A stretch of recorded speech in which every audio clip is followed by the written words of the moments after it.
The presidential office here has signaled a potential shift in its policy regarding weapons provision for Ukraine against Russian aggression.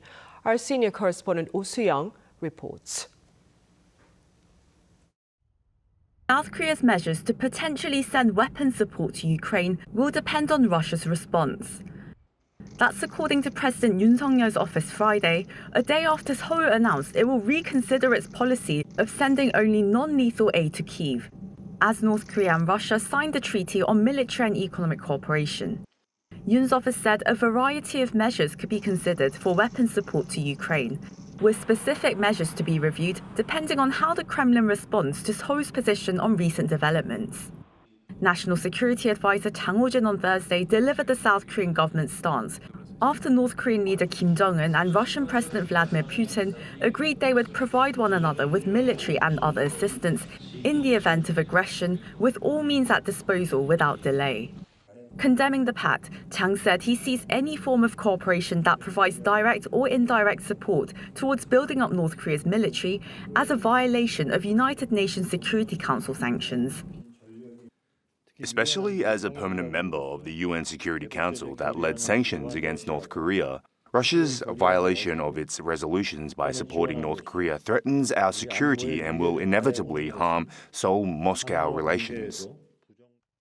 Since the outbreak of the war in Ukraine in 2022, South Korea has maintained a policy of providing only humanitarian aid and non-lethal military supplies to Ukraine. Chang said the government will now reconsider that policy. Seoul also plans to strengthen its sanctions regime, targeting 243 new subjects, including 4 Russian ships, 5 organizations, and 8 North Korean individuals involved in weapons and oil exchanges between the two sides. Chang said the measures were decided after a review of Pyongyang and Moscow's Comprehensive Strategic Partnership Pact released on Thursday morning, but noted all specific details had not yet been fully grasped. While the North Korean leader declared the treaty raises their partnership to an alliance, the Russian president's more subdued remarks suggest otherwise.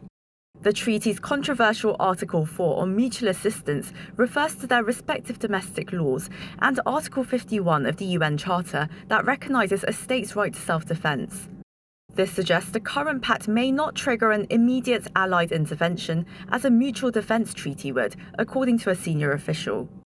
In any case, Seoul says it will firmly respond to any actions threatening its security and further reinforce the South Korea-US alliance and their trilateral cooperation with Japan to neutralize North Korea's nuclear and missile threats. Meanwhile, the US State Department on Thursday said it welcomes any support to Ukraine in fighting Russia's aggression, but the question of supplying weapons is each country's decision to make.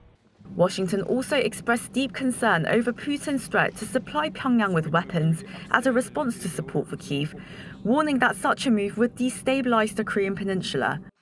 Oh Soo-young, Arirang News.